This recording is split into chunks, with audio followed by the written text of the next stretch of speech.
xAI의 그룹 3를 공개를 했습니다. 오늘 관련주들이 급등세를 나타내고 있고 사실 시장이 워낙 잘 가다 보니 이유를 붙여서 가는 기업들도 좀 많은 것 같습니다.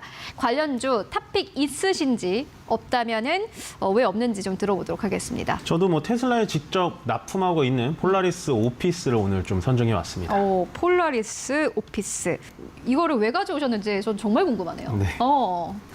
아마 폴라리스 오피스 이게 왜 그록 3하고 또 연관이 될까라고 정말 지금 앵커님께서 핵심적인 질문을 해주셨는데 일단은 이 폴라리스 오피스라는 기업 자체가 뭐라는 기업이냐라고 우리가 좀 따져본다면 이 프로그래밍을 좀 하는 업체인데요. 보통 뭐 마이크로소프트의 오피스라든지 PDF라든지 한글 뭐 이런 거를 변환하거나 편집하거나 통합할 수 있는 그런 시스템을 좀 만드는 업체입니다. 그러면 왜 이게 이제 일론 머스크랑 또 연관이 있냐? 우리가 조금 지난 뉴스지만 좀 찾아보면요. 테슬라의 프로그램에 이 폴라리스 웹이라는 시스템이 좀 탑재가 되기 시작을 했습니다. 쉽게 말해서 지금 당장은 할 수는 없지만 앞으로 자율주행이라는 거는 운전의 목적이 아니라 움직이는 오피스의 역할을 하는 거거든요. 자동차 자체가. 그러면 자율주행은 테슬라한테 맡겨놓고 거기서 이제 문서 작업이라든지 뭐 편집을 할 수 있게 만들어 놓겠다. 그거를 폴라리스 오피스가 테슬라 차량 내부에 탑재가 돼 있다라는 점을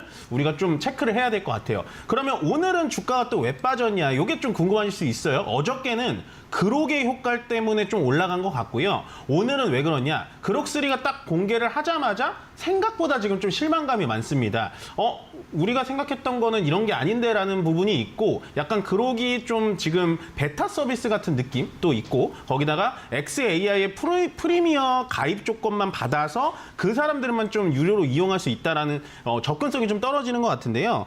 그래도 저는 폴라리스 오피스가 앞으로는 좀 테슬라랑 또 이 그록까지 이용을 해가지고 많이 발전할 수 있을 거라고 생각이 들고 현재 지금 지난달에 보시면은 그록3 자체를 테슬라 차량에 또 탑재를 한다고 일론 머스크가 얘기를 하고 있어요. 그렇게 된다라는 건 결국에는 차량에 타가지고 음성 지원 서비스를 인해가지고 모든 작업을 진행할 수 있다. 거기에 따라서 폴라리스 오피스 웹이라는 시스템을 또 활용을 할 수 있다라고 생각이 들고요. 또 폴라리스 오피스의 이제 관계사인 폴라리스 AI라는 회사가 있습니다. 그 회사는 이제 클라우드 기반으로 기술력이 굉장히 탑재되어 있는 회사인데 그 회사랑 같이 협업을 해서 앞으로는 조금 솔루션 기술에도 좀 벅차를 가할 수 있지 않을까라고 생각합니다. 두 번째 기업은 코오롱인더인데 이민 전문가님께서 가지고 오셨고요. 코오롱인더 오늘 34,300원대 1% 가깝게 하락세. 다만 기관 수급이 좀 연이어서 들어오는 모습을 함께 확인하실 수 있습니다. 주가가 사실 코오롱인더의 경우에는 좀 급하게 올라온 측면도 있고요. 이 기업 오늘 보시는 이유가 있으실까요? 주가가 많이 올랐다가 좀 쉬고 있죠. 그만큼 이 기업도 방금 이사님께서 얘기하신 것처럼 유니드처럼 많이 관심을 못 받다가 이제 좀 관심 받기 시작하고 있어요. 보통은 사람들이 이제 주가가 막 떨어질 때 이제 추가 매수를 많이 하시는데 이런 기업이 이렇게 한 번 정도 고개를 팍 하고 들어 올렸을 때 그때 추가 매수 타점을 좀 잡으시면 좋을 것 같습니다. 일단 코롱인더가 하는 사업을 짤막하게 좀 설명을 드리면 아라미드 쪽에 지금 업황 개선이 일어나고 있기 때문에 주가가 많이 올라가고 있고 아라미드 산업에서 지금 한 세계 3위 정도의 생산량을 좀 보유하고 있다라고 알려져 있습니다. 그래서 아라미드 업황이 개선이 되면 결국에는 실적이 업황이 같이 개선이 된다라고 생각을 해주시면 될 것 같고 이 아라미드라는 거를 짤막하게 설명드리면요. 슈퍼 탄소 섬유라고 보시면 돼요. 철보다는 강도가 한 5배 강하고요.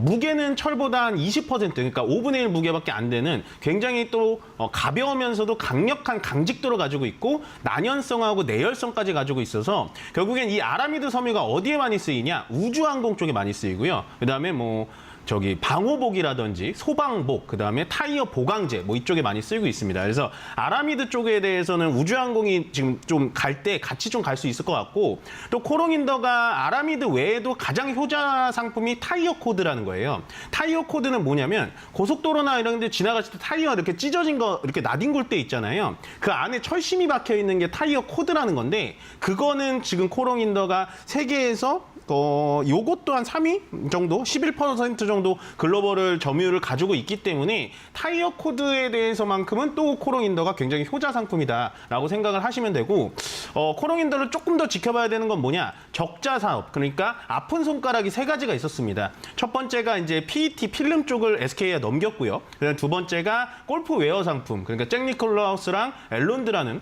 메이커도 매각을 했고, 그다음에 카시트 사업은 합병을 시키면서 아픈 손가락까지 떨어내면서 코롱인더를 앞으로 지켜봐도 되지 않을까 생각합니다.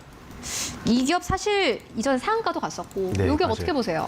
기업은 굉장히 좋게 봅니다. 일단은 뭐 SMG 엔터 자체는 여러분들 좀 아시고 계실 겁니다. 이게 IP, 그러니까 아기들이 이제 좋아하는 티니핑이라든지 뭐 그런 것들을 만들어내면서 굉장히 퍼포먼스가 좋았는데, 일단 이 기업 자체가 7년 동안 적자가 나왔었어요. 그래서 주가가 상당히 밑으로 떨어졌다가 4분기 때부터 흑자 전환을 했거든요. 그 이유를 우리가 좀 따져보면은 티니핑이라는 슈퍼 IP가 있는데도 불구하고 일단은 적자가 심했던 거는 딱 한 가지였습니다. 유통을 턴키로 이제 외주업체를 쓰다 보니까 아무리 티니핑의 뭐 완구라든지 MD를 잘 만들어도 이게 팔면 팔수록 그렇게 큰 수익이 안 나는 거예요. 그때는 왜 그러냐면 SMG 엔터 자체가 약간 유통 쪽에 대해서 노하우가 없었죠. 신생 업체다 보니까. 그러다 보니까 SMG 엔터가 이제 2022년도에 뭘 했냐? IPO 상장을 하면서 자금을 끌어들입니다. 그 자금으로 이제 유통 노하우를 배우기 시작해요.